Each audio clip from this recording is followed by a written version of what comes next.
Hello, അസ്സാം വലൈക്കും. അപ്പോൾ ഇന്ന് ഓട്സ് വെച്ചിട്ട് സിമ്പിളായിട്ട് ചെയ്തെടുക്കാൻ പറ്റുന്ന നല്ല ഹെൽത്തി ആയിട്ടുള്ള രീതിയിലുള്ള ഒരു ബ്രേക്ക്ഫാസ്റ്റിൻ്റെ റെസിപ്പിയാണ്. അപ്പോൾ നമുക്കിത് എങ്ങനെ റെഡിയാക്കി എടുക്കുന്നതെന്ന് നോക്കാം. ആദ്യം തന്നെ ഇതിലേക്ക് ഞാൻ എടുത്തിട്ടുള്ളത് അരക്കപ്പ് ഓട്സ് ആണ്. അത് ആദ്യം ഒരു മിക്സിയുടെ ജാറിലേക്ക് ചേർത്ത് കൊടുത്തതിന് ശേഷം നമുക്കിതിനെ ഒന്ന് പൊടിച്ചിട്ടെടുക്കാം. അപ്പോൾ ഒരുപാട് ഫൈൻ പൗഡറായിട്ട് ഞാനിവിടെ പൊടിച്ചെടുത്തിട്ടില്ല. ചെറിയ തരികളോട് കൂടെയാണ് കേട്ടോ ഞാൻ പൊടിച്ചെടുത്തിട്ടുള്ളത്. ഇനി ഇതിനെ നമുക്ക് വേറൊരു ബൗളിലേക്ക് മാറ്റി കൊടുക്കാം. ഇനി ഇതിലേക്ക് നമുക്ക് കുറച്ച് ഇൻഗ്രീഡിയൻസ് കൂടെ ചേർത്ത് കൊടുക്കണം. അപ്പോൾ ഞാനിവിടെ ഇതിലേക്ക് കുറച്ച് വെജിറ്റബിൾസ് ആണ് കേട്ടോ ചേർത്ത് കൊടുക്കുന്നത്.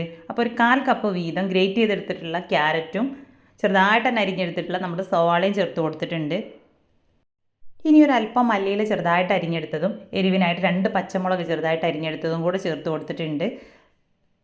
അപ്പോൾ എരിവ് കൂടുതൽ വേണമെങ്കിൽ പച്ചമുളകിൻ്റെ അളവൊക്കെ കൂട്ടിയിട്ട് എടുക്കുക കേട്ടോ. പിന്നെ ഇതിലേക്ക് 1/2 ടീസ്പൂൺ കുരുമുളക് പൊടി, ഒരു 1/2 ടീസ്പൂണിനടുത്ത് ചെറിയ ജീരകം, ആവശ്യത്തിനുള്ള ഉപ്പ്. അപ്പം ഞാനിവിടെ ഒരു 1/2 ടീസ്പൂൺ ഉപ്പാണ് ചേർത്ത് കൊടുത്തിട്ടുള്ളത്. പിന്നെ ചെറിയൊരു കളറിന് വേണ്ടിയിട്ട് ഒരു 1/4 ടീസ്പൂൺ മഞ്ഞൾപ്പൊടി കൂടെ ചേർത്ത് കൊടുത്തിട്ടുണ്ട്.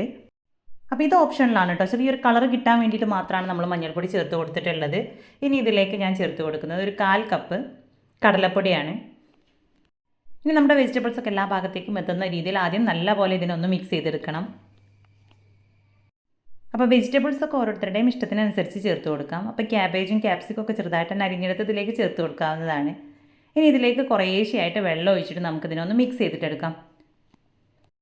ആദ്യം ഞാനിവിടെ ഒരു 1/4 കപ്പ് വെള്ളമാണ് കേട്ടോ ഇതിലേക്ക് ഒഴിച്ച് കൊടുത്തിട്ടുള്ളത്. അപ്പോൾ എല്ലാം കൂടി ചേർത്ത് നല്ലപോലെ ഒന്ന് മിക്സ് ചെയ്തെടുത്തിട്ടുണ്ട്. അപ്പോൾ നോർമൽ വാട്ടറാണ് ഇതിലേക്ക് ചേർത്ത് കൊടുത്തിട്ടുള്ളത്. അപ്പോൾ ആദ്യം ചേർത്ത് കൊടുത്ത് നല്ലപോലെ ഒന്ന് മിക്സ് ചെയ്തെടുത്തതിന് ശേഷം വീണ്ടും ഞാൻ കുറച്ചുകൂടെ വെള്ളം ഇതിലേക്ക് ചേർത്ത് കൊടുത്തിട്ടുണ്ട്.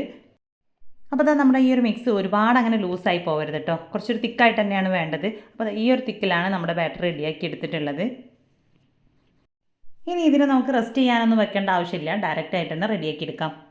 ഇനി നല്ലപോലെ ചൂടായ ഒരു ദോശക്കല്ലിലേക്ക് ഞാനൊരല്പം ഓയിലൊന്ന് സ്പ്രെഡാക്കി കൊടുക്കുന്നുണ്ട്. അപ്പോൾ ഇതുപോലത്തെ കല്ലിൽ ചുട്ടെടുക്കുന്ന സമയത്താണ് കേട്ടോ കുറച്ചും കൂടെ നല്ല ഒരു ടേസ്റ്റും അതേപോലെ നല്ല ഒരു ക്രിസ്പിനെസ്സും കിട്ടുകയുള്ളൂ. ഇനി ഒരു 2.5 ടീസ്പൂൺ മാവ് ഇതിലേക്ക് ചേർത്ത് കൊടുത്തതിന് ശേഷം ഇതുപോലെ ടീസ്പൂൺ ഉപയോഗിച്ചിട്ട് തന്നെ ഒന്ന് നല്ലപോലെ ഒന്ന് പരത്തിയെടുക്കാം. അപ്പോൾ ഒരുപാട് തിന്നാക്കിയിട്ട് ഇത് പരത്തിയെടുക്കാൻ കഴിയില്ല. ചെറിയൊരു കട്ടിയോട് കൂടെയാണ് നമ്മുടെ ഈ ഒരു പലഹാരം ഉണ്ടാവുക. അപ്പോൾ എല്ലാ ഭാഗത്തേക്കും നല്ല രീതിയിൽ ഒരേ തിക്നെസ്സോട് കൂടെ തന്നെ ഞാനിവിടെ പരത്തിയെടുത്തിട്ടുണ്ട്. ഇനി ഇതിൻ്റെ മുകൾ ഭാഗമൊക്കെ ഒന്ന് പെട്ടെന്നൊക്കെ ഒന്ന് കുക്കായി കിട്ടാൻ വേണ്ടിയിട്ട് നമുക്കിതിനെ ഒന്ന് അടച്ച് വെച്ച് കൊടുക്കാം. അപ്പോൾ നോൺ സ്റ്റിക്കിൻ്റെ പാനും സെയിം രീതിയിൽ തന്നെ റെഡിയാക്കി എടുക്കാം കേട്ടോ. പക്ഷേ നമുക്ക് കുറച്ചും കൂടെ ആ ഒരു മുരിഞ്ഞ് പെട്ടെന്ന് തന്നെ കുക്കായി കിട്ടുക നമ്മൾ ഇതുപോലത്തെ കല്ലിലൊക്കെ ചുട്ടെടുക്കുന്ന സമയത്താണ്. അപ്പോൾ ഇതിൻ്റെ മുകൾ ഭാഗമൊക്കെ ഒന്ന് ഡ്രൈ ആയി വന്നതിന് ശേഷം അതിലേക്ക് കുറച്ചും കൂടെ ഞാൻ ഒന്ന് ഓയിൽ സ്പ്രെഡാക്കി കൊടുത്തിട്ടുണ്ട്. അപ്പോൾ അതിന് പകരമായിട്ട് നെയ്യ് വേണമെങ്കിൽ നെയ്യും സ്പ്രെഡാക്കി കൊടുക്കാം. ഇനി ഇതിനെ ഒന്ന് തിരിച്ചിട്ട് കൊടുത്തിട്ട് ആ ഒരു സൈഡും കൂടെ നമുക്ക് നല്ലപോലെ ഒന്ന് കുക്ക് ചെയ്തിട്ടെടുക്കാം.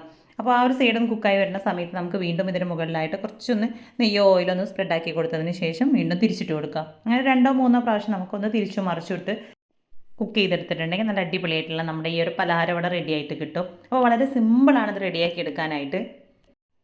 അപ്പോൾ ഇതേ രീതിയിൽ തന്നെ ഞാനിവിടെ ബാക്കിയുള്ളതും കൂടെ റെഡിയാക്കി എടുക്കുകയാണ്.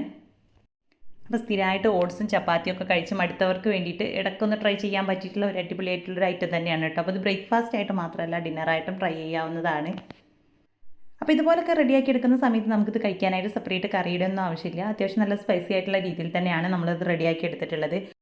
ഇനി ഇത് കുട്ടികൾക്കൊക്കെ റെഡിയാക്കി കൊടുക്കുന്ന സമയത്ത് നമുക്കിതിൽ നിന്ന് എരിവൊക്കെ ഒന്ന് കുറച്ചിട്ട് പച്ചമുളകൊക്കെ ഒഴിവാക്കി നല്ല ആ ഒരു രീതിയിൽ തന്നെ റെഡിയാക്കി എടുക്കാം കേട്ടോ. അപ്പോൾ ഇതിൻ്റെ മുകൾ ഭാഗമൊക്കെ നല്ല രീതിയിൽ തന്നെ ഒന്ന് മുരിഞ്ഞ് കിട്ടാൻ വേണ്ടിയിട്ട് മാത്രമാണ് നമ്മളിതിലേക്ക് ഓയിലോ അല്ലെങ്കിൽ നെയ്യോ ഒക്കെ ചേർത്ത് കൊടുക്കുന്നത്. അപ്പോൾ ചേർത്ത് കൊടുക്കാൻ ഇഷ്ടമില്ലാത്തവർക്ക് നോൺ സ്റ്റിക്കിൻ്റെ പാനിലൊക്കെ ഒന്ന് ചെയ്തെടുത്താൽ മതി. അപ്പോൾ പെട്ടെന്ന് തന്നെ നല്ല രീതിയിൽ തന്നെ കുക്കായിട്ട് കിട്ടും. അപ്പോൾ ഇതുപോലെ സിമ്പിളായിട്ട് തന്നെ ചെയ്തെടുക്കാൻ പറ്റുന്ന ഒരുപാട് ബ്രേക്ക്ഫാസ്റ്റിൻ്റെ റെസിപ്പീസ് നമ്മുടെ ചാനലിൽ അപ്ലോഡ് ചെയ്തിട്ടുണ്ട്. അപ്പോൾ കാണാത്തവരുണ്ടെങ്കിൽ ജസ്റ്റ് അതൊക്കെ ഒന്ന് പോയിട്ട് കണ്ട് നോക്കുക കേട്ടോ. അപ്പോൾ വീഡിയോ കണ്ടിട്ട് ഇഷ്ടമാവുന്ന സമയത്ത് ലൈക്ക് ചെയ്യാനും നിങ്ങളുടെ അഭിപ്രായങ്ങളൊക്കെ കമൻറ്റായിട്ട് അറിയിക്കാനും മറക്കരുത്. അപ്പോൾ നമ്മുടെ എല്ലാ പലഹാരം ഞാൻ സെയിം രീതിയിൽ തന്നെ ഇവിടെ കുക്ക് ചെയ്തെടുത്തിട്ടുണ്ട്. അപ്പോൾ നമ്മുടെ ഈ ഒരു പലഹാരം റെഡിയാക്കി എടുക്കാനായിട്ട് അങ്ങനെ ഒരുപാട് ടൈമിൻ്റെ ആവശ്യമൊന്നുമില്ല. അതുപോലെ തന്നെ നമ്മൾ തിരികെ സെപ്പറേറ്റ് കറിയുടെയും ആവശ്യമില്ല. പെട്ടെന്ന് തന്നെ റെഡിയാക്കി എടുക്കാനായിട്ട് പറ്റും. അപ്പോൾ ഇത് ചൂടോട് കൂടെ തന്നെ കഴിക്കുമ്പോഴാണ് നല്ല ഒരു ടേസ്റ്റ് ഉണ്ടാവുക.